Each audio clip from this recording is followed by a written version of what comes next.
విశాఖలో మరొక దారుణ ఘటన. నేవీ ఉద్యోగి చేతిలో అత్యంత దారుణంగా హత్యకు గురైన మౌనిక మర్డర్ కేసు మిస్టరీ ఇంకా వేడనే లేదు. మరొక దారుణమైన ఘటన చోటు చేసుకుంది.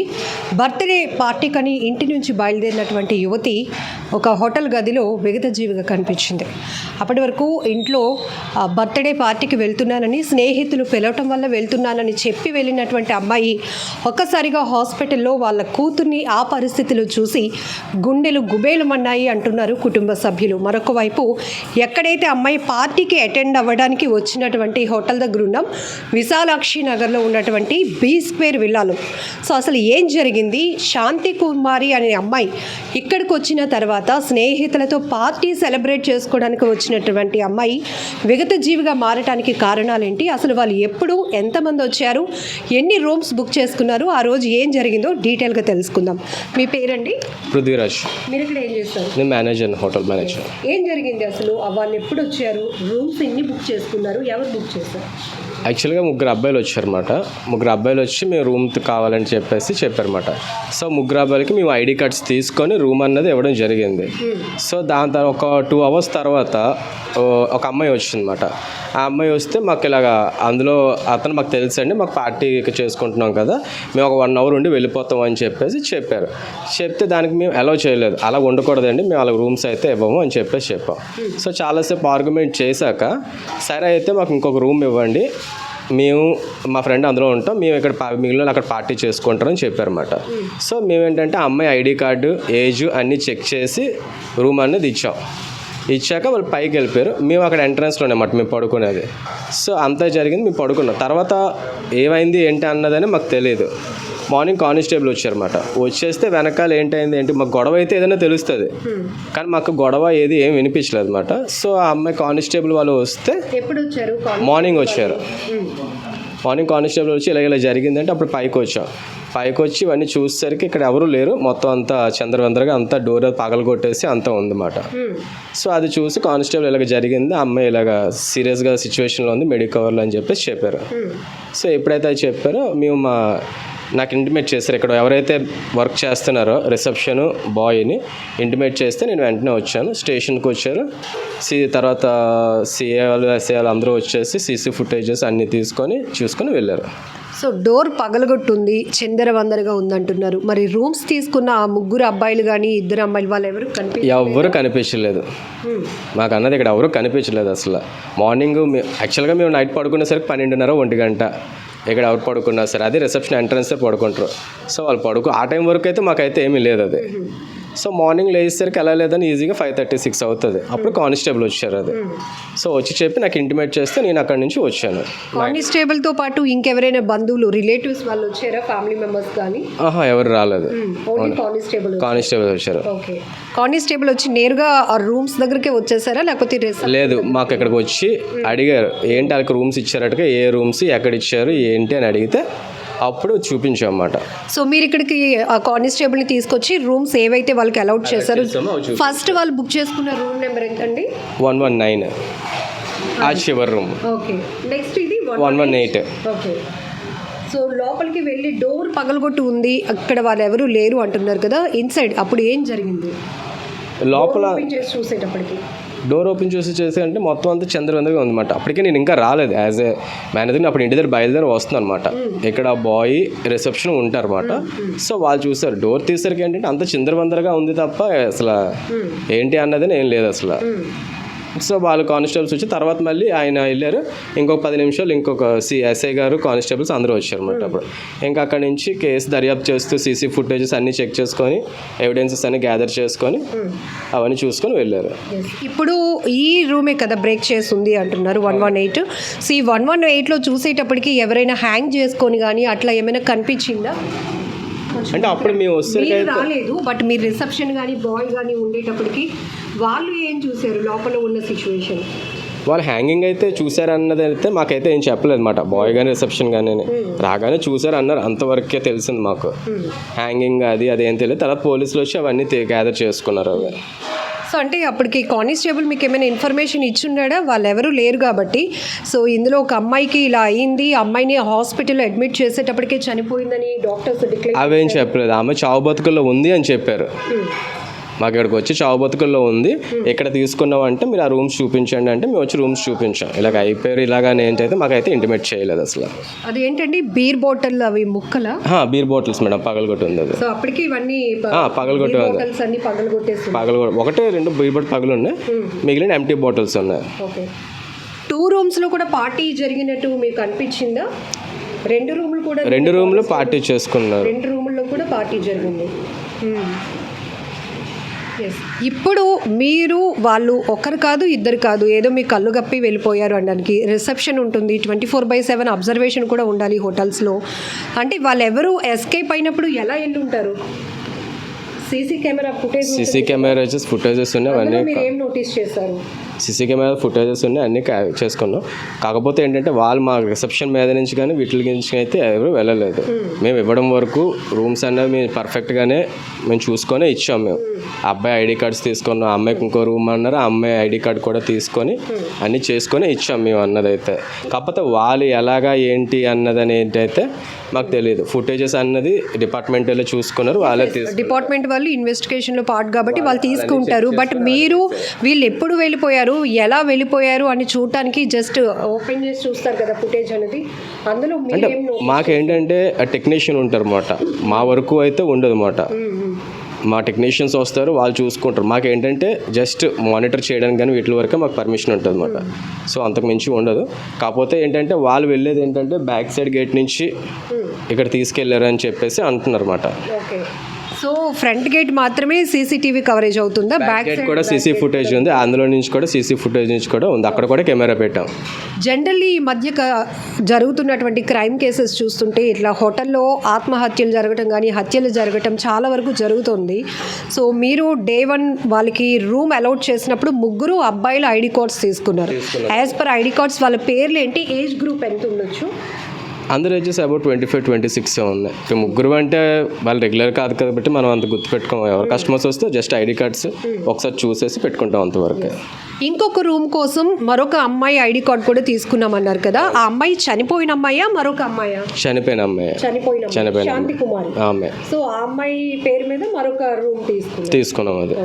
సో ఈ చనిపోయిన అమ్మాయి శాంతి కుమారితో పాటు ఇంకొక అమ్మాయి కూడా వచ్చి పార్టీలో జాయిన్ అయిందా?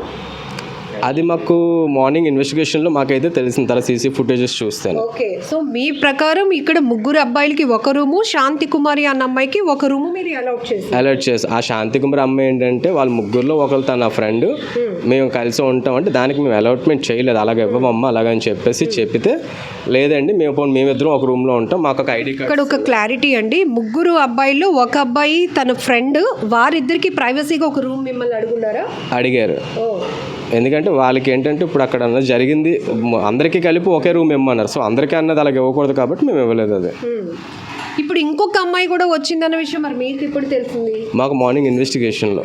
అప్పటి వరకు మాకు అయితే తెలియదు. మేము మామూలుగా రెగ్యులర్గా మేము చెక్ చేసుకుంటాం కాబట్టి యాజ్ యూజువల్గా అన్నీ చూస్తున్నాం, కానీ అందరూ రూముల్లో ఉంటే రూములు తలుపేసుకుంటే మాకు తెలియదు కదా ఎవరు వచ్చారు ఏంటి అన్నదని. ఇప్పుడు 3కి వచ్చాం రూము, లోపల ఎంతమంది ఉన్నారు ఏంటి అన్నదని మేము చూడలేం కదా. కంపల్సరీగా చూడాలి కదండి. కంపల్సరీగా చూడాలి అంటే ఇప్పుడు ప్రైవసీ కొంతమంది వస్తారు అలాగని చెప్పి ప్రతిసారి తలుపు కొట్టి వాళ్ళు డిస్టర్బెన్స్ చేయలేం కదా. మామూలుగా మేము ఫ్లోర్స్ అన్ని చెక్ చేసుకుంటాం, ఏమైనా డిస్టర్బెన్సెస్ ఉన్నాయి ఏంటి అవన్నీ చెక్ చేసుకుంటూ ఉంటాం. నైట్ అప్పటికి 12:30-2 అయిపోయింది. సో మా వాళ్ళు పడుకున్నారు, ఇంకా అంటే రిసెప్షన్ దగ్గర ఎంట్రన్స్లోనే పడుకుంటారు, ఎందుకంటే ఏదైనా చేసినా అటు నుంచే వస్తారు కాబట్టి. సో చెక్ చేసుకొని చూసుకొని మేము పడుకున్నాం. తర్వాత మార్నింగ్ వచ్చినంత వరకు మాకైతే ఇంటిమేషన్. ఇంకొక అమ్మాయి ఫ్రంట్ వే నుంచి అయితే రాలేదు. పోలీసు వచ్చి చెప్పే వరకు ఇంకొక అమ్మాయి కూడా ఉందన్న విషయం మీకు తెలియదు? మాకైతే తెలియదు, అది ఎక్కడి నుంచి వచ్చారు ఏంటి అన్నదని చూడాలి ఇప్పుడు.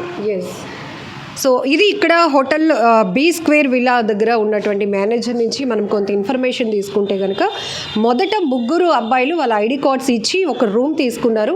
అయితే అందులో ఒక అబ్బాయితో నేను ఉండాలి అని అనుకుంటున్నాను అంటూ మరొక అమ్మాయి కూడా తన ఐడి కార్డ్ని వీళ్ళకి ప్రొవైడ్ చేసి మరొక రూమ్ తీసుకున్నారు. అది 118, ఫస్ట్ రూమ్ 119. అయితే ఉదయం అయినప్పటికీ ఒక పోలీస్ కానిస్టేబుల్ వచ్చి మీ హోటల్లో ఎంతమంది రూములు తీసుకున్నారు, ఇలా జరిగింది జరిగింది అని వాళ్ళు వచ్చి చెప్పే వరకు కూడా మాకు ఇది తెలియదు అంటూ మేనేజర్ చెప్తున్నారు. సో ఈ మధ్య మనం చాలా కేసెస్లు చూస్తుంటే కనుక అబ్జర్వేషన్ అనేది లేకుండా ఉంది. అందులోనూ విచ్చలవిడితనం కనబడుతోంది చాలా స్పష్టంగా. పెళ్లి కాకముందే చాలా ఫ్రీడమ్ తీసుకుంటున్నారు. స్వేచ్ఛ పేరుతో చేస్తున్నటువంటి ఇలాంటి చర్యలు ఇంత నేర ప్రవృత్తి వైపు వెళ్తున్నాయి అన్న విషయం కూడా తెలుస్తోంది. చాలా కేసుల్లో మనం చూస్తూ ఉన్నాం. ఎందుకు ఒక ఎగ్జాంపుల్ చెప్పాలంటే మిస్టరీగా ఇప్పటికీ కూడా మిస్టరీగానే ఉండిపోయినటువంటి మౌనిక కేసులో కూడా నేవీ ఉద్యోగికి ఆ మౌనికకి ఎన్నాళ్ళ నుంచి పరిచయం ఉన్నా అతను పిలవడం వల్ల వెళ్ళింది, ఆ తర్వాత హత్యకు గురైంది అనే విషయం మనం అక్కడ చూసాం. సో ఇప్పుడు ఇక్కడ శాంతి కుమారి విశాఖపట్నం జోడుగుళ్ళపాలెంకు చెందినటువంటి శాంతి కుమారి వాళ్ళ మదర్ సెక్యూరిటీ గార్డ్గా పనిచేస్తున్నారు. సిస్టర్ వచ్చేసి నర్సింగ్ ట్రైనింగ్ జరుగుతోంది. శాంతి కుమారి ఇంటర్ వరకే చదివినట్లు తెలిసింది. సో అలాగే అప్పుగర్ ప్రాంతానికి చెందినటువంటి వాసుపల్లి సాయి కిరణ్ అనే అబ్బాయితో అమ్మాయికి స్నేహం ఏర్పడింది. ఇదంతా బాగానే ఉంది. అయితే మొన్న రాత్రి ఇంటి నుంచి ఫ్రెండ్స్ బర్త్డే పార్టీకి పిలుస్తున్నారు, వెళ్తున్నాను అని చెప్పి వెళ్ళినటువంటి శాంతి కుమారి నెక్స్ట్ డే చూసేటప్పటికి అమ్మాయి ఫ్రెండ్స్ నుంచి ఫోన్ కాల్ వచ్చింది కుటుంబ సభ్యులకి. శాంతి కుమారికి ఫిట్స్ వచ్చింది, తనకి హెల్త్ బాగాలేదు, దగ్గరలో ఉన్నటువంటి కార్పొరేట్ హాస్పిటల్లో అడ్మిట్ చేశాము రండి అని చెప్పి అక్కడికి వెళ్ళి ఆ అమ్మాయిని చూసేటప్పటికే డాక్టర్స్ శాంతి కుమారి చనిపోయింది అన్నారు. శాంతి కుమారి జెస్సీ అని కూడా పిలుస్తారు. అమ్మాయి ప్రాణాలతో లేదు అని వైద్యులు చెప్పేటప్పటికి ఒక్కసారి వాళ్ళంతా షాక్ అయిపోయారు.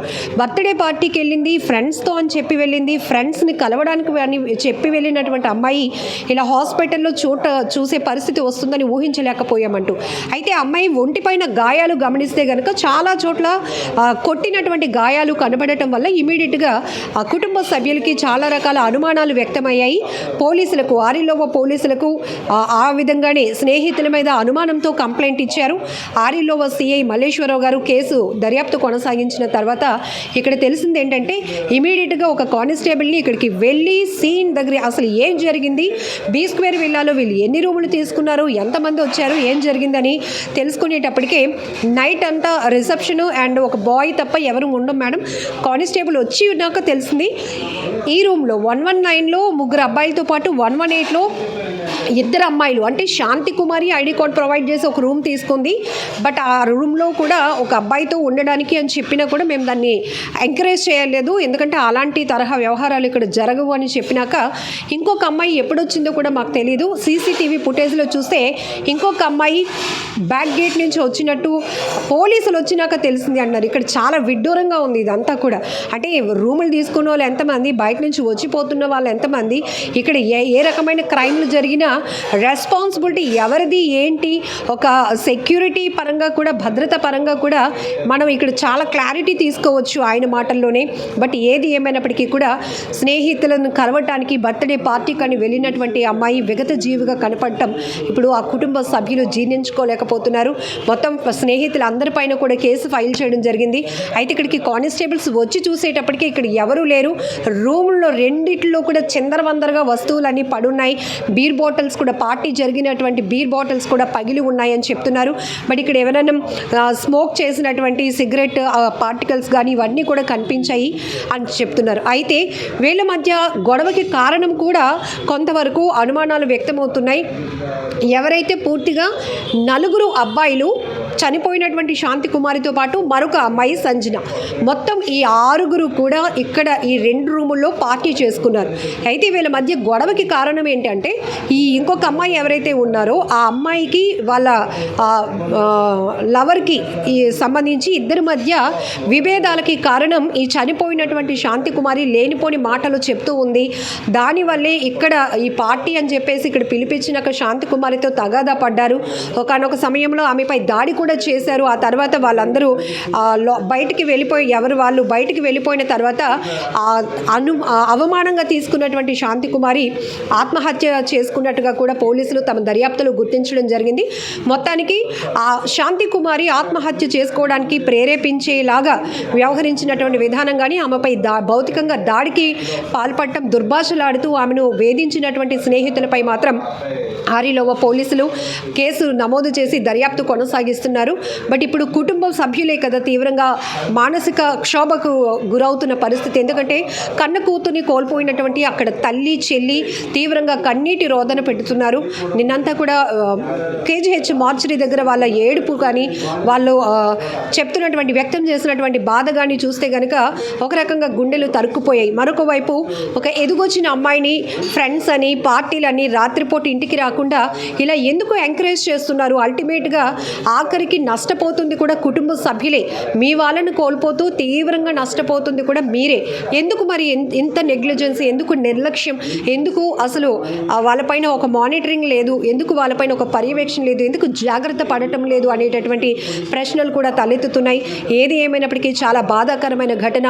తగాదాలు, స్నేహితులు మాటలతో సర్ది పెట్టుకోవాల్సినటువంటి విషయాలు కాస్త చాలా అగ్రెసివ్గా వెళ్తున్నారు, యారిగెంట్ బిహేవియర్ చేస్తున్నారు, ఒకరిపై ఒకరు తిట్టుకోవడం, కొట్టుకోవటం, ఆఖరికి వాళ్ళు ఆత్మహత్యలకు పాల్పడడానికి ప్రేరేపణకు కావచ్చు, హత్యలకు దారితీసే సంఘటనలు జరుగుతున్నాయి. బట్ యువత బీ కేర్ఫుల్. టీనేజర్స్ మీకు ఇస్తున్న ఫ్రీడమ్ని ఎంతవరకు వాడుకోవాలో మీరు కూడా జాగ్రత్త పడాలి. అలాగే తల్లిదండ్రులకు మరొకసారి పోలీసులు హెచ్చరిస్తుంది కూడా ఇదే. మా పిల్లలు మంచి నాలెడ్జ్ వచ్చేసింది, వయసుకు వచ్చేసారు, ఎదుగొచ్చేసారు, వాళ్ళకి తెలియదా ఎక్కడికి వెళ్తున్నారో ఏం చేస్తున్నారో. మనం వద్దు అంటే వాళ్ళు ఆగే వయసు కాదు. వద్దు అంటే తిరిగి మన మీదే మనల్ని శత్రువులుగా చూస్తున్నారు తల్లిదండ్రుల్ని. అందుకని మనం ఫ్రీడమ్ ఇస్తున్నామని ఆలోచించకుండా ఈ తరహా ఘటనలు కూడా జరుగుతూ ఉండటానికి కారణం ఇంటి దగ్గర ఒక కారణం చెప్తున్నారు, బయటకు వెళ్ళి వీళ్ళు చేస్తున్నటువంటి పనులు వేరేగా ఉంటున్నాయి. కాబట్టి జాగ్రత్తగా ఉండాల్సిన అవసరం ఉంది. మొత్తానికి శాంతి కుమారి కేసునైతే వేగవంతంగా ఆరిలోవ పోలీసులు దర్యాప్తు కొనసాగిస్తున్నారు. మరి శాంతి కుమారి వాళ్ళ ఫ్రెండ్ అంటే లవర్ ఎవరైతే ఉన్నారో మరి ఆ వ్యక్తి ఎక్కడున్నాడు, ఆ వ్యక్తి కూడా ఈ దాడికి పాల్పడ్డా, లేకపోతే శాంతి కుమారిపై దాడి చేసినప్పుడు ఆ అబ్బాయి అక్కడ లేకుండా వేరే రూమ్లో ఉన్నాడా, ఇవన్నీ కూడా దర్యాప్తులో ఒక క్లారిటీ రావాల్సిన అవసరం ఉంది.